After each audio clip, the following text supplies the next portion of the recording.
জয় হনুমান সংকট মোচন মহাবলী হনুমান। নমস্কাৰ প্ৰিয় বন্ধু বান্ধৱীসকল, আজি হৈছে মঙলবাৰ, জুন মাহৰ ৩ তাৰিখ।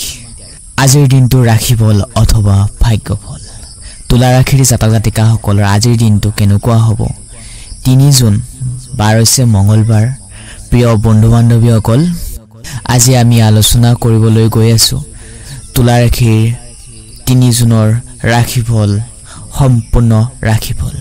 বিজনেছ বেপাৰ কেনেকুৱা হ'ব, প্ৰেম সম্পৰ্কত কিমান মধুৰতা আহিব, স্বাস্থ্য, সকলোবোৰ কথা এই ভিডিঅ'টোত সোমাই আছে।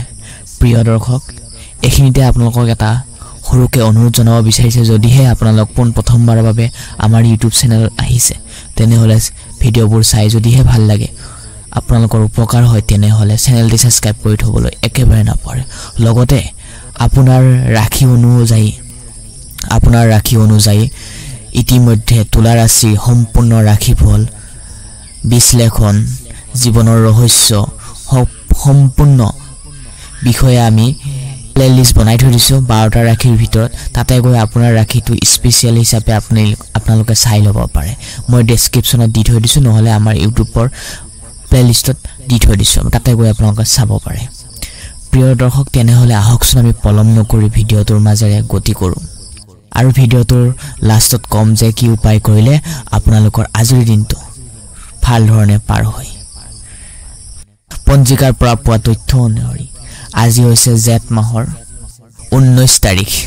লগতে ভাৰতীয় পৰ্যায় অনুসৰি আজি হৈছে 3 জুন। সূৰ্য উদয় হ'ব 4:56 আৰু সূৰ্য অস্ত যাব 6:15। আজি জন্ম পোৱা জাতক জাতিকাৰ ৰাশি হৈছে সিংহ ৰাশি। ক্ষত্ৰিয় বৰ্ণ নৰগণ হ'ব।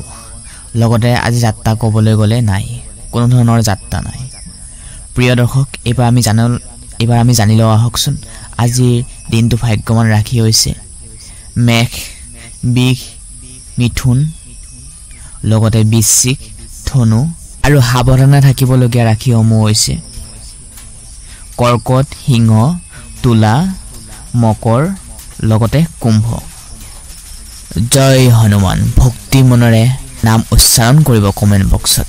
তেনেহ'লে আহকচোন প্ৰিয় দৰ্শক, আমি আজিৰ দিনটো ৰাশিফললৈ আগবাঢ়োঁ। আপোনাৰ শৰীৰৰ অৱস্থা ভাল কৰিবৰ বাবে শুদ্ধ জাতীয় খাদ্য গ্ৰহণ কৰক আজিৰ দিনটোত। যিসকলে ব্যৱসায় সন্ধানত বিদেশী ব্যৱসায় কৰিম বুলি যদি ভাবি আছে, তেনেহ'লে আজিৰ দিনটো শুভ সময়, কিন্তু ব্যৱসায় পাৰ্টনাৰজন বিশ্বাসযোগ্য লোৱাটো খুবেই দৰকাৰ। যিসকলে ব্যৱসায় কৰি আছে তেওঁলোকে আজিৰ অৰ্থ হানি হোৱাৰ সম্ভাৱনা আছে, সেইবাবে আজিৰ দিনটো ভাবি চিন্তি চলিব। অলপ ব্যৱসায়ত আলহীৰ লগত আনন্দ কৰাৰ আজি এক ভাল দিন। আপোনাৰ আত্মীয়ৰ লগত কিছু বিশেষ কৰাৰ কাৰণে আজি বিশেষ দিন। যদি মনৰ পৰা কিছুমান কথা ভাবি আছে আপোনাৰ লগত, আপুনি আজিৰ দিনাখনে জানি বুজি আপোনাৰ সিদ্ধান্ত লোৱাটো খুবেই জৰুৰী। কৰ্মৰ ক্ষেত্ৰত আপুনি নিজৰ চিন্তাধাৰা, ব্যক্তিত্ব, জীৱন আজিৰ দিনটো কেনেকৈ পাৰ কৰিব লাগে সেইটো দিনটোৰ ষ্ট্ৰেটেজি মিলাই লৈ ঘৰৰ পৰা বাহিৰ হ'ব। আজি আপুনি আপোনাৰ জীৱনসংগীৰ ছাৰপ্ৰাইজ দিব পাৰে লাইফ পাৰ্টনাৰজনে।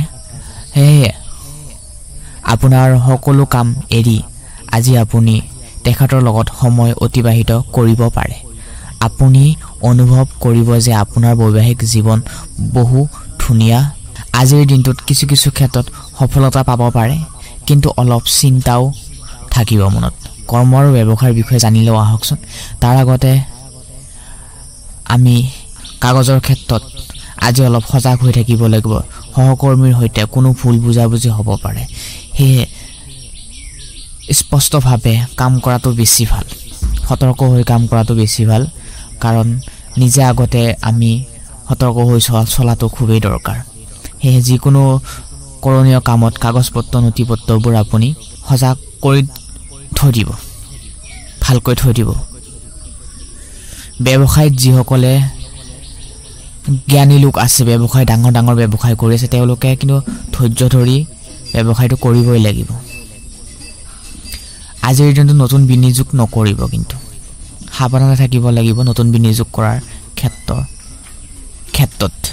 ধন সম্পত্তিৰ দিশত আজিৰ দিনটো আৰ্থিকভাৱে স্থিৰশীলে থাকিব, অনুকূল থাকিব। প্ৰয়োজন থাকিলে আপুনি ধন লেনদেন কৰাৰ ক্ষেত্ৰত কাগজ পত্ৰ নথি ঠিক ঠাক কৰি লোৱাটো খুবেই দৰকাৰ। আজিৰ দিনটো বাহিৰা ক্ষেত্ৰৰ পৰা আপোনাৰ ধন অহাৰ যোগ দেখা পোৱা যাব পাৰে। ভৱিষ্যত বাবে আপুনি সঞ্চয় আৰম্ভ কৰিব পাৰে আজিৰ দিনটোত। প্ৰিয় দৰ্শক, এবাৰ আমি জানি লোৱা হওকচোন প্ৰেম দাম্পত্য জীৱনৰ বিষয়ে। তাৰ আগতে আপোনালোকক এটা সৰুকৈ অনুৰোধ জনাব বিচাৰিছোঁ, এতিয়ালৈকে যদি চেনেলটি ছাবস্ক্ৰাইব কৰা নাই চেনেলটি ছাবস্ক্ৰাইব কৰি থ'ব পাৰে।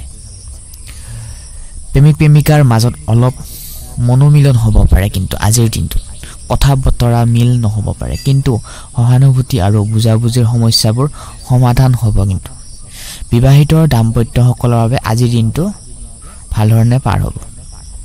সুখবৰ, কোনো পুৰণি বন্ধুৰ সৈতে পুনৰ দেখা হ'ব পাৰে কিন্তু আজিৰ দিনটো। কিন্তু সাৱধান থাকিব লাগিব কথা বতৰাখিনি কৰিলে, যাতে আপোনাৰ ওচৰৰ ব্যক্তিজনে দুখ নাপায়, হাৰ্টত কানেকশ্যন নহয়। চ' তেনেকৈহে আপুনি সাৱধান হৈ থাকিব লাগিব। স্বাস্থ্যৰ দিশত আজি ক'বলৈ গ'লে স্বাস্থ্যৰ কথা আজি অলপ মাজে মাজে কিছু সমস্যাও আহিব পাৰে, বিশেষকৈ যিসকলে অধিক সময়ত লেপটপ মোবাইল ব্যৱহাৰ কৰে তেওঁলোকৰ বাবে চকুৰ যত্ন লোৱাটো খুবেই দৰকাৰ। সেয়ে অলপ কমাই দিব, যিকোনো বস্তু অধিক মাত্ৰা কৰিলে ভাল নহয়। বিশেষ টিপছ আজিৰ দিনটো, আজি কোনো লোকৰ ধন ধাৰে নিদিব। যদি আপুনি কোনোবা ব্যক্তিজনে ধাৰ খুজিব বিচাৰে, আপোনাৰ পৰা টকা বিচাৰিব পাৰে, কিন্তু সেই আপুনি ধাৰে নিদিব। নতুন কাম আৰম্ভ কৰাৰ আগতে পূৰ্বৰ কামবোৰ সম্পূৰ্ণৰূপে চিজিল কৰি ল'ব। যদি কিবা কামত মনত খুজুৰা লাগি থাকে তেনেহ'লে আপুনি হিচাপ এটা কৰি লৈ চবখিনি কাম কৰি লৈ আপুনি কৰিব পাৰিব। বন্ধুসকল, আজি এয়ে আছিল তুলা ৰাশিৰ জাতক জাতিকাসকল 3 জুন। বন্ধুসকল, আজি এইখিনিয়ে আছিল ভিডিঅ'টোত। সেয়েহে যদি ভিডিঅ'টো ভাল লাগিলে কমেণ্ট বক্সত আপোনাৰ ৰাশিটো নাম উচ্চাৰণ কৰিব, লগতে ছাবস্ক্ৰাইব কৰি থ'বলৈ একেবাৰে নাপাহৰিব। আপোনাৰ দিনটো শুভ হওক তাৰে কামনা কৰি আজি এই বিশেষ গুৰুত্বপূৰ্ণ ভিডিঅ'টোৰ পৰা আমি বিদায় মাগিছোঁ। আৰু এই 2025 আৰু 26 চনৰ অসমীয়া নতুন বছৰৰ ৰাশিফল অথবা ভাগ্যফল কেনেদৰে পাৰ হ'ব আপোনাৰ এই বছৰটো আমি ইতিমধ্যে প্লেলিষ্ট আৰু ডিছক্ৰিপশ্যনত দি থৈ দিছোঁ, তাতে গৈ আপোনালোকে চাব পাৰে। তেনেহ'লে আজিৰ দিনটো আপোনালোকৰ শুভ হওক, আপোনালোকৰ পৰিয়াল শুভ হওক তাৰে কামনা কৰি আজি এই গুৰুত্বপূৰ্ণ ভিডিঅ'টোৰ পৰা আমি বিদায় মাগিছোঁ। আকৌ নেক্সট ভিডিঅ'ত আপোনালোকক আটাইকে লগ পাম। ধন্যবাদ।